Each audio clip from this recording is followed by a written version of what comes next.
मेरी तरफ से आप सबको सलाम। जितने भी इस वक्त the word of God channel को देख रहे हैं, आप सबकी सलामती हो।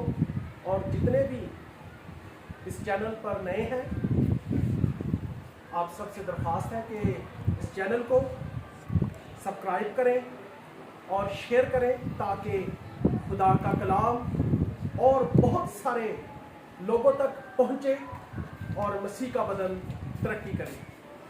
मेरे साथ खुदा के कलाम में से लूका तबीब की मार्फत लिखा गया मसीह यीशु का अंजीली बयान 10वां बाब और उसकी हम 29वीं आयत को पढ़ेंगे। खुदा के कलाम के अंदर लिखा है, मगर उसने अपने तईं रास्तबाज ठहराने की गर्ज से यीशु से पूछा, फिर मेरा पड़ोसी कौन है? यीशु ने जवाब में कहा कि एक आदमी यरूशलेम से यरीहो की तरफ जा रहा था कि डाकुओं में गिर गया। उन्होंने उसके कपड़े उतार लिए और मारा भी और अदमुआ छोड़कर चले गए। खुदावन हमें आज के कलाम के वसीला से बड़ी बरकत अता करे, आमीन। आज हम खुदावन के जिंदगी बख्श कलाम में से सीखेंगे जो आज का हमारा मजमून है, अपने पड़ोसी से मोहब्बत।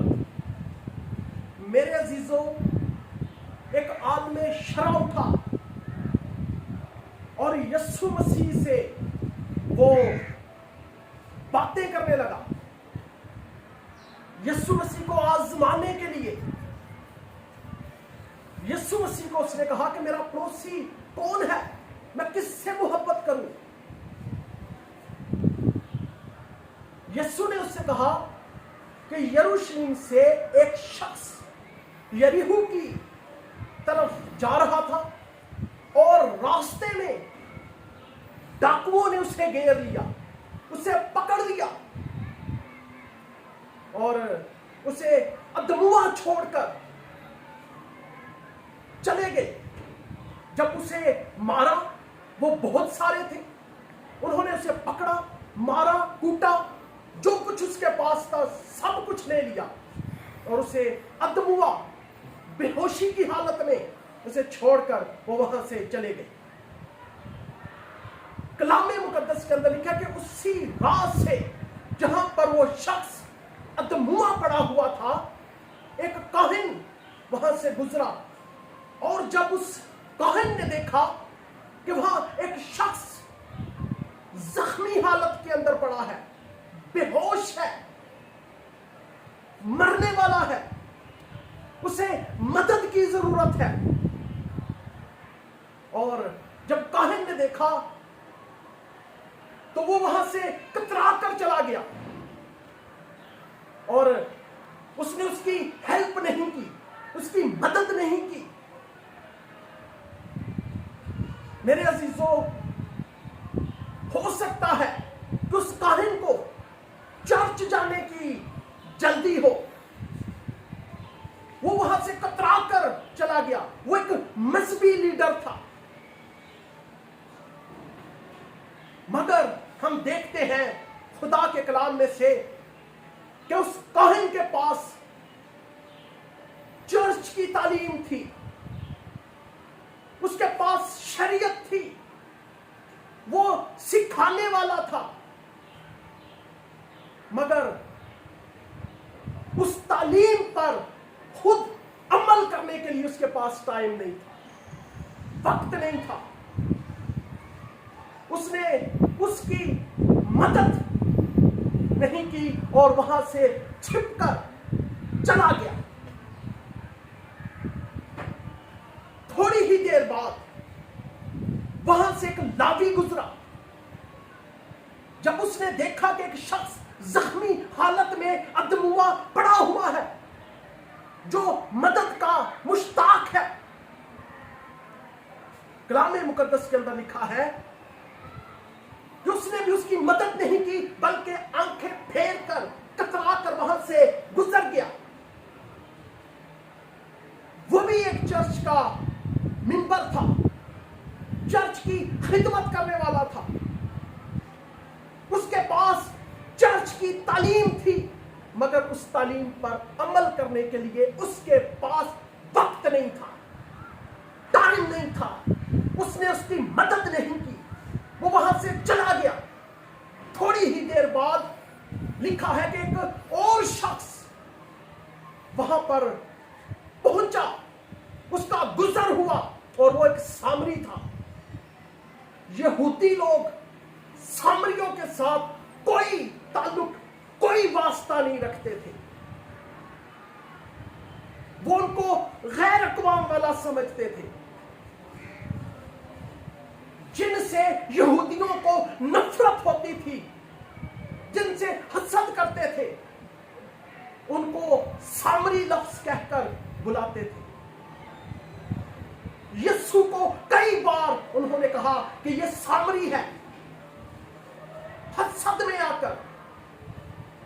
اب جب سامری وہاں پہنچا، وہ وہاں سے گزر رہا تھا، تو اس نے جب اس کی نظر اس شخص پر پڑی، اس شخص کو دیکھا جو ادموا پڑا ہوا تھا، زخمی حالت میں تھا، لہو لہان تھا، جو مدد کا مشتاق تھا، تو سامری فوراً رک گیا۔ اب سامری کسی چرچ کا لیڈر نہیں تھا، چرچ کی کوئی خدمت نہیں کرنے والا تھا، اس کے پاس چرچ کی کوئی تعلیم نہیں تھی، مگر اس نے جب اس شخص کو دیکھا تو اسے اس پر ترس آیا۔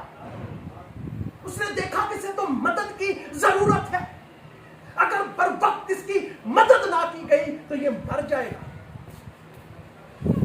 کلام مقدس کے اندر لکھا ہے کہ اس نے جلدی سے اس ادموے شخص کو اٹھا کر اپنے گدھے پر سوار کیا اور اسے کسی طبیب کے پاس لے گیا، اس کی مدد کی، اس نے اس کے زخموں کی مرہم پٹی کی۔ میرے عزیزو، خدا باپ ہمیں سکھاتا ہے کہ جس گھر کی دیوار ہمارے گھر کے ساتھ جڑی ہوئی ہے، فقط وہی ہمارا پڑوسی نہیں ہے، یا جس جو ہمارے محلے کے اندر نزدیک جو ہمارے گھر ہیں، وہی ہمارے پڑوسی نہیں ہے، بلکہ ہر وہ شخص ہمارا پڑوسی ہے جسے مدد کی ضرورت ہے، وہ چاہے کسی بھی مذہب سے تعلق رکھتا ہو، کسی بھی قوم سے اس کا تعلق ہو، کسی بھی قبیلے سے اس کا تعلق ہو۔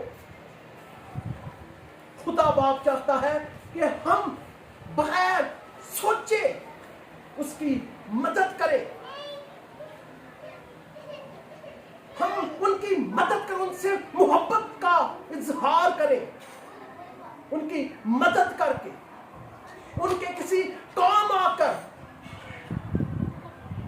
آج ہم اپنے زندگیوں میں جھانکیں اور دیکھیں کہ کیا ہم ایسا کر رہے ہیں؟ کیا کسی شخص کو ہماری ضرورت ہے، کہیں ہم اس کاہن کی طرح، اس لاوی کی طرح کترا کر گزرنے والے تو نہیں ہیں؟ میرے عزیزو، آج اپنے ہاتھ بڑھائیں دوسروں کو سہارا دینے کے لیے، ان کی مدد کرنے کے لیے۔ جب ہم ایسا کریں گے تو خدا باپ آسمان سے اپنا ہاتھ بڑھائے گا ہماری مدد کرنے کے لیے، ہمیں برکت دینے کے لیے۔ ہاللیلویا۔ خداوند آپ سب کو اس کلام کے وسیلہ سے بڑی برکت عطا کرے، آمین۔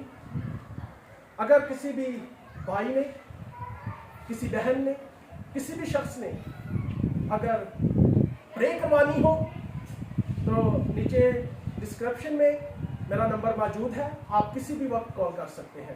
God bless you.